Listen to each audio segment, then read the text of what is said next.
Hi, in this video, I'm going to show you how you can set up your WooCommerce store, add products to your website, and edit them according to your preference. So the first thing you'll do is log into your website, and while you're on the dashboard, you'll come to this section here that says products. So to add a new product, what you want to do is click on products, then click add new. This will take you to the section where you can begin to give your product a description, a title, depending on what you're selling. So, for example, let's call our title sample product. I'll just write that. If you scroll down here on this first section, here is where you'll be able to put your product description. So let's say we want to write, put your product description. This is where you'll give all the details about the kind of product you're selling.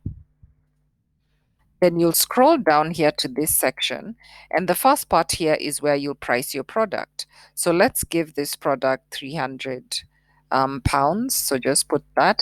You will not put the currency, that comes automatically here. If you're having a sale, this is where you'll put your sale price. So for example, if you want it to be 150, just write that. And then on the left here, you have the different options. So go through these one by one. Starting with the inventory section here, if you want to be able to set the number of products you have available. So if you're selling, say, shoes and you have 10 shoes available and you want these to automatically get uploaded when a client has placed an order, what you'll do is click on manage stock and then put the stock quantity. So let's say we have 10 items remaining. Once a client places an order and buys the product, these will automatically update themselves. So it will go from 10 to 9. And then you can also set the low stock threshold so that it gives you a notification once your products are running out. So for now, we can set that as 2.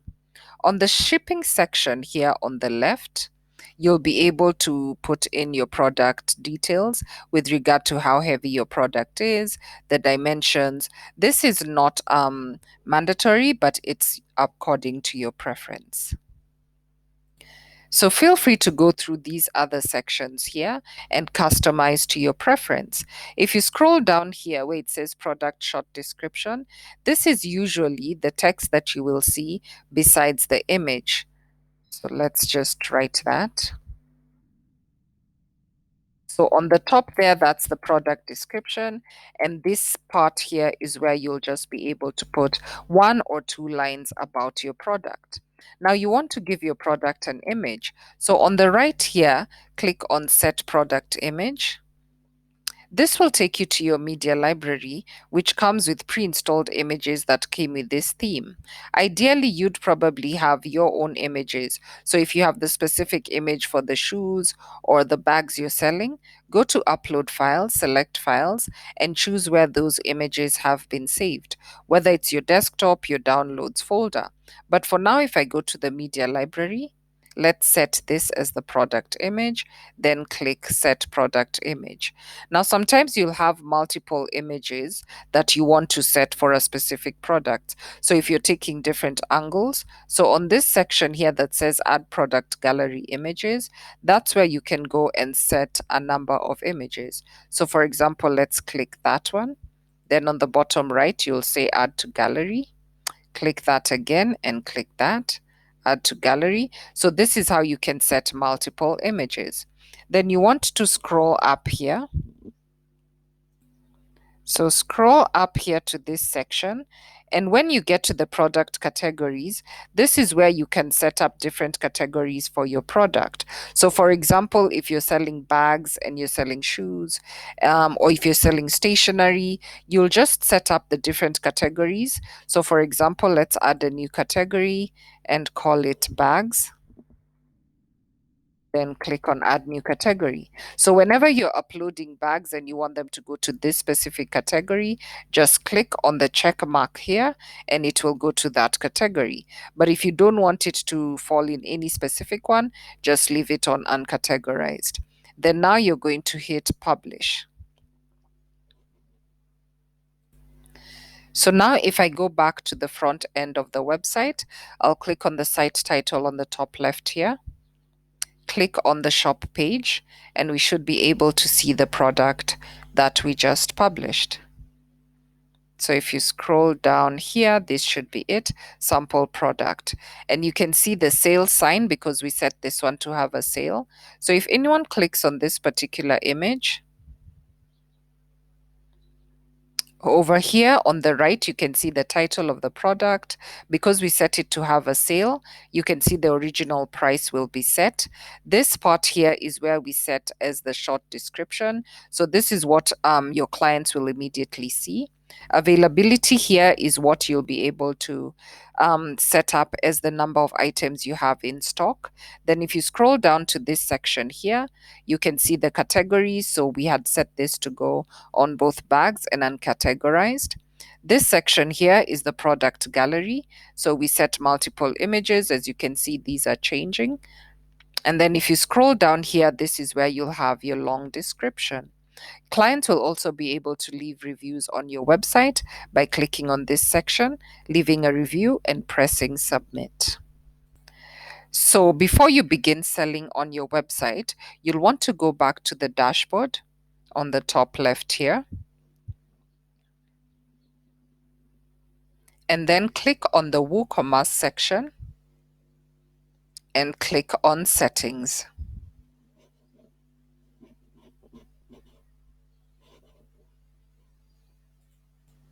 So on this first section, you'll want to come and set up your different details based on where your business is located. So you'll put your address, your city, your country or state, your postcode. And if you scroll down to this section here, this is where you can change your currency. So for example, if you want to sell in dollars and not pounds, but you have all these different options to choose from, just set that. And then remember to click on Save Changes at the bottom left, so you can save your changes. Currency position is also where you can set where you want your currency to appear on your product, if you want it to be on the left or right. If you go up to the top here where you have payments, remember you can go through products, shipping, accounts, and privacy, and customize that to your preference.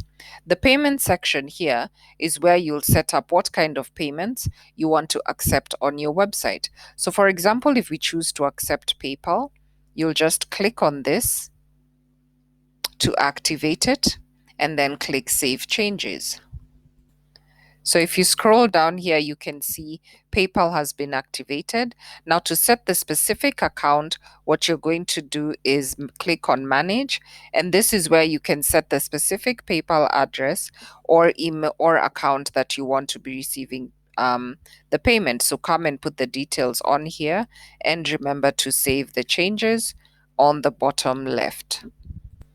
So now if I scroll back up here, we'll just go to the email section. And on this part is where you'll specify the email address that you want to be receiving a notification when a client has placed an order, cancelled an order, or if an order has been put on hold. So remember to also edit this email address. What you do is click on Manage, and you'll be able to set the email address. So remember to scroll up to the top here and check out all these details and customize them to your preference. Now, once an order has been placed on your website, if you come to the left here where it says orders, this is where you'll be able to see the client's details. So name, location, specific product that they've ordered, quantity, and the like. So all those details will appear on this section, and you'll be able to process the order. And finally, to edit all the products that have been set, just go to Products, All Products, come to this section here, and this will give you access to all your different products. So if you want to update your stock, update your prices, just come and click on the specific product here. You can either run a quick edit, or you can just click on the title, and you'll be able to change the image, change the currency, and run all the edits that you'd like. So thank you and all the best.